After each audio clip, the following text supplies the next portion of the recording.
Hello friends, welcome back to my channel. আশা করি সবাই ভালো আছো, আমিও ভালো আছি।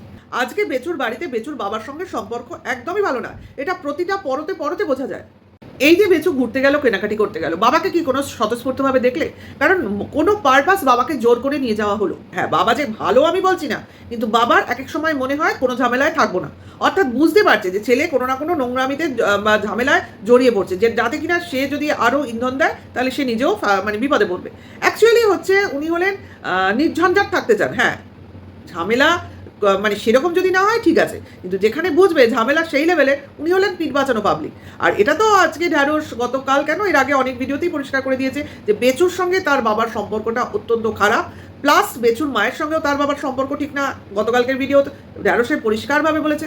তা এই যে ভালো না হওয়ার কারণটা কি, সেটা কিন্তু কেউ পরিষ্কার করে বলছে না। এই যে বেচুর বাবার সাথে মায়ের সম্পর্ক খারাপ হওয়ার পিছনে কারণটা কি, কেউ কি বলেছে? এই পিছনে কি কেউ হাত ধুয়ে পড়েছে? তো আমাদের তো জানার ইচ্ছে, কেন, কি কারণে? উনি তো মানে ওনারা তো ছেলে যা বলেন তাই করেন। সেখানে তার বাবারও রাগ করার কারণ নেই মার প্রতি, বা মারও রাগ করার কারণ নেই তার বাবার প্রতি। তাহলে কেন এই দুজন স্বামী স্ত্রী অর্থাৎ বেচুর বাবা মার মধ্যে এই মানে সম্পর্কের এই যে খারাপ পরিস্থিতির কারণটা কি, এটা তো কেউ পরিষ্কার করে বলছে না। যদিও আমরা পূর্বে অনেক গল্প শুনেছি, কিন্তু সেই গল্পগুলোকে গল্প মনে করেই আমরা আর আলোচনা করতে চাইছি না। আমরা পরিষ্কারভাবে জানতে চাইছি এই খারাপ সম্পর্কের কারণটা কি। কারণ আজকে এটার উত্থাপন হলো ঢ্যাঁড়সের ভিডিওতে, যে এর বাবার মার মধ্যে সম্পর্কটা ভালো না। তার জন্যই বেচুর বাবা তার পুরনো বাড়িতে, বাবার বানানো পুরনো বাড়িতেই থাকে, এবং সেখান থেকে তাকে নানাভাবে পায়ে ধরে প্রায় এই পুরনো তার নিজের তৈরি করা বাড়িতে এনে রাখা হয়েছে। একটা খাটের ব্যবস্থা করে দিয়ে, একটা আলমারির ব্যবস্থা করে দিয়ে, যেটার কথা বলতে ঢ্যাঁড়স ভুলে গেছে। খাট আর আলমারি তাকে নতুন দিতে হয়েছে, তবে সে এখানে এসে উঠেছে। মানে অর্থাৎ তাকে তার দাবি দাওয়া মিটিয়ে দিলে সে তার সমস্ত মানে যে মিটিয়ে দেয় তার কথা মতো সে চলে, এটা পরিষ্কার। ঠিক আছে, অর্থাৎ তার কিছু চাহিদা আছে, তার কিছু মানে পাওনা আছে, সেটা তাকে মিটিয়ে দাও। অর্থাৎ তাকে একটা নতুন নতুন জিনিস দাও। দেখো, এটা বাবার মনে হতেই পারে, ভাই মা ছেলে নতুন নতুন এসি, নতুন নতুন ঘর, নতুন নতুন খাট ইউজ করছে, আর আমার বেলা ওই পুরনো চৌকি যেটা কিনা ছিল, যেটা ওই ঘরে রাখা ছিল পুরনো চৌকিটা, তো সেই জন্য সে হয়তো রাগ করে আসতে চাইছিল না। ভাই পুরনো চৌকিতেই যখন থাকবো, তো আমি আমার পুরনো বাগাচোরা বাড়িতেই থাকবো যেরকম ছিল। তো তখন গিয়ে কিনা খাটের কাঠও জুটলো না, একটা স্টিলের খাট এনে জুটিয়ে দিল বাবার কপালে। তো তাতেও উনি এলেন না। তখন কি করা হলো, যে না ভাই খাটের কাঠ তো অনেক দাম, সেখানে ওই টাকা দিয়ে খাট আলমারি আমার দুটো হয়ে যাবে, কাজেই দুটোই তার থেকে কম দামেই হবে। আমি জানি, হ্যাঁ, কমা কাঠের দাম হয়ে যায়, কিন্তু সেরকম খাট দিলে তো হবে না। কাজেই সেই কারণে স্টিল দিলে একটা চকচকে ব্যাপার আসবে, প্লাস সেই টাকায় একটা 3 পাল্লার আলমারি হয়ে যাবে। নাও, এগুলো সবই কেউ না কেউ বুদ্ধির ধার দিয়েছে বেচুকে। তো বেচু সেই বুদ্ধি কাজে ইউটিলাইজ করে, তোমরা দেখেছো বাবাকে কোনোভাবে এনে ওই বাড়িতে তুলেছে। মানে ভিউয়ার্সদের চোখে একটা তোমার ধুলো দিয়ে রাখতেই হবে, যে আমি সবাইকে ভালো রাখতে চাই, আমি সবাইকে নিয়ে চলতে চাই, এবং দেখো আমি বাবাকে আবার ফিরিয়ে আনতে পারলাম। এটা দেখাবার জন্য সে এইসব ব্যবস্থা করেছিল, এবং বাবাও মেনে নিয়েছিল। তো এখন দেখো, এই যে ঘুরতে যাচ্ছে, বেরোতে যাচ্ছে, বাবার মধ্যে কি কোনো প্রাণ আছে? না ক্যামেরার সামনে সে পুরোপুরি ফেস করছে? এটা কিন্তু করছে না। সে করছে কিন্তু যেন মনে হচ্ছে কেউ তাকে ধরে বেঁধে নিয়ে গেছে, তাই সে যাচ্ছে। ঠিক আছে, তো এটাই দেখলাম ওই কেনাকাটির সময়। তা মার তো বেজায় ফুর্তি। হ্যাঁ, সোনার জিনিস মানে নকলি সোনার জিনিস কেনার জন্য শ্রীহরিতে যাওয়া হলো। তো সেখানে গিয়ে শাখা বাঁধানো নকল আছে হাতে পরা, অর্থাৎ বলছে শাখাটা আসল, অর্থাৎ তার উপরে যে সোনালি পরকটা রয়েছে সেটা হচ্ছে নকলি, অর্থাৎ ওই আর কি ইমিটেশনের। তো সেখানে বললো বাড়িতে তো আছেই সোনা বাঁধানো শাখা, সেটা বিয়েতে পড়বে। তোমাদের মনে হয় যে বাড়িতে বেচু সোনা বাঁধানো শাখা দিয়ে বাড়ি খালি রেখে চলে এসছে? যাই হোক, সেটা বড় কথা না। সোনার জিনিস ওরা যেখানে পুঁতে রাখা মাস্টার, সেখানে বাড়িতে আলমারিতে গুছিয়ে রেখে এসছে। আচ্ছা, তো সেটা নাকি বিয়েতে পড়বে। অবশ্যই দেখার জন্য আমরা ওয়েট করে থাকবো। নিশ্চয়ই বিয়ে বাড়ির ব্লগ আসবে, বা শাখা বাঁধানো পড়বে, এটা নিশ্চয়ই আমাদের দেখাবে। আবার শুনেছিলাম যে শাখা বাঁধানোটা নাকি ছেলের বউকে দান করে দেওয়া হয়েছে, মানে কোনো এক ছেলের বউকে। সে তো জানি না কোন ছেলের বউ, কি বৃত্তান্ত, আদৌ ছেলের বউ না মানে ভাবি ছেলের বউ, এরকমও হতে পারে। তো এই কানাঘুষা শুনেছিলাম। তো সেই ক্ষেত্রে তো তার হাতে ওঠার কথা নয়। তো সেইখানে বেচু বলছে বাড়িতে রয়েছে, মা সেটা পড়বে। তো পড়লে ভালো। এখন ছেলের বউয়ের শাখা যে শাশুড়ি পড়ে, এটা আমাদের কিন্তু জানা নেই, জানো তো। কারণ আমরা এটা কিন্তু মানি, শাখা ফলা আর লোহা কারোরটা কিন্তু পড়া যায় না। অর্থাৎ শাশুড়িরটা শাশুড়ি পড়বে, ছেলের বউয়েরটা ছেলের বউ পড়বে, মেয়েরটা মেয়ে পড়বে। কেউ কারোরটা দেয়ও না, কারোরটা পরেও না, এটাই নিয়ম। হ্যাঁ, সেখানে যদি এখন শুনেছি যে ছেলের বউকে দিয়ে দিয়েছে, এবার সেটা যদি আবার শাশুড়ির হাতে দেখি, তাহলে তো মানে এদের আর বলবো কোনো মানে কি বলবো, নিয়ম নীতি নিষ্ঠা বা কিছুই নেই, ধর্ম নেই, ধর্মের কোনো মা বাপ নেই। কারণ এগুলো তো ধর্মীয় একটা নিয়ম নীতি, যেটা আমরা মানি।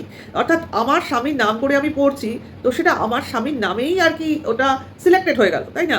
সেটা আর কারোর হাতে হওয়া উচিত নয়, এটা আর মানি ভাই। কারণ সিঁদুর, শাখা, পলা, লোহা এইগুলো কারোর নিজেরটা কারোরকে দিতে নেই, এটাই নিয়ম। এইবার দেখো, ঠিক আছে, এবার দেখা যাক কী করে। এইবার পলা বাঁধানো কিনছে, ঠিক আছে, পলা বাঁধানো। তো পলা বাঁধানো আমরা কী পড়ি সাধারণত? এক জোড়া পরি।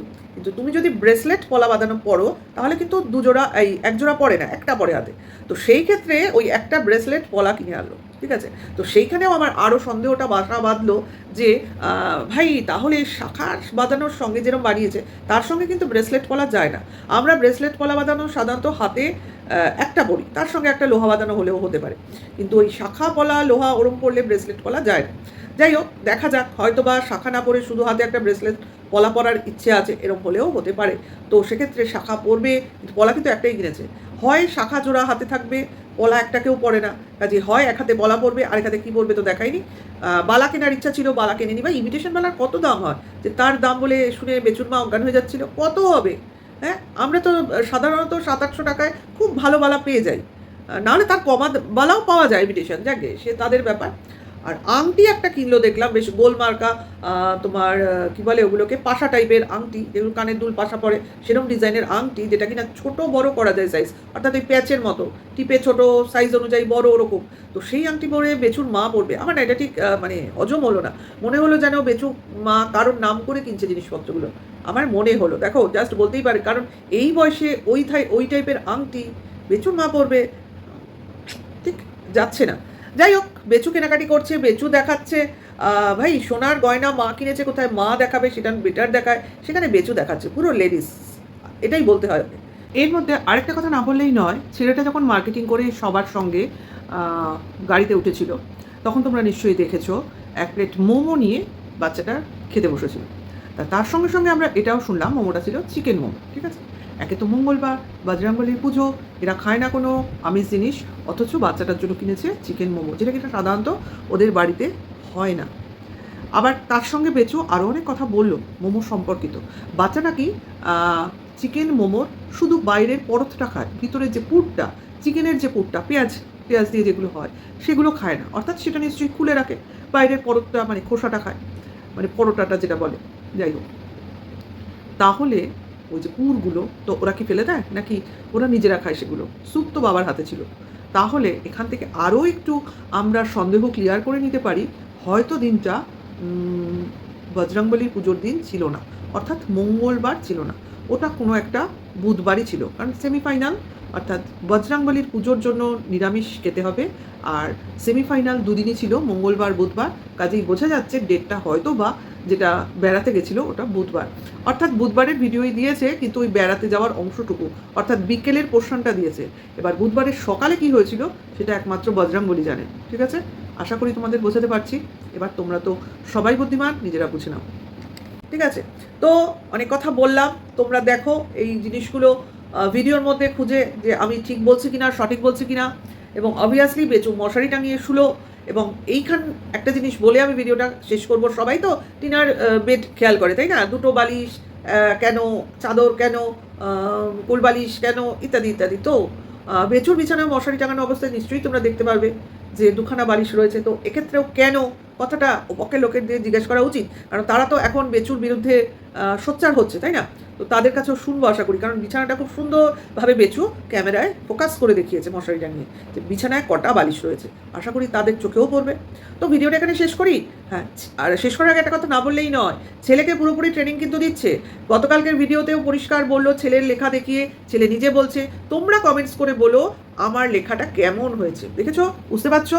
প্রতিটা জিনিস ছেলেটা খেয়াল করছে, যে ভিউয়ার্সের কীরমভাবে বলতে হয়, কতটা বলতে হয়, কোন জায়গাটায় বলতে হয়, পর সুন্দর করে বলা হচ্ছে, কারণ এডিটিংয়ের মাধ্যমে হচ্ছে না। হয়তো প্রথমে ভালো বলছে না, তারপর বলছে এইভাবে বলো, তারপরেও বলছে এটা ঠিক হলো না, আবার ওভাবে বলো। মানে ট্রেনিং, পুরো দস্তুর ট্রেনিং। আর ট্রেনিং যদি একদম ছোট বয়স থেকে, মানে ছোট্ট, ঠিক আছে, টডলার থেকে শুরু করা যায়, তো সেটা কি হারে তোমার ট্রেন্ড প্রাপ্ত হতে পারে। তো আশা করি তোমরা বুঝতে পারছো। তাহলে ভিডিওটা এখানে শেষ করব। নেক্সট ভিডিওতে খুব তাড়াতাড়ি আবার তোমাদের সঙ্গে দেখা হবে। ভালো লাগলে লাইক, কমেন্ট, শেয়ার করো। নেক্সট ভিডিও ওয়েট করো। এখনকার জন্য এইটুকু, টাটা, বাই।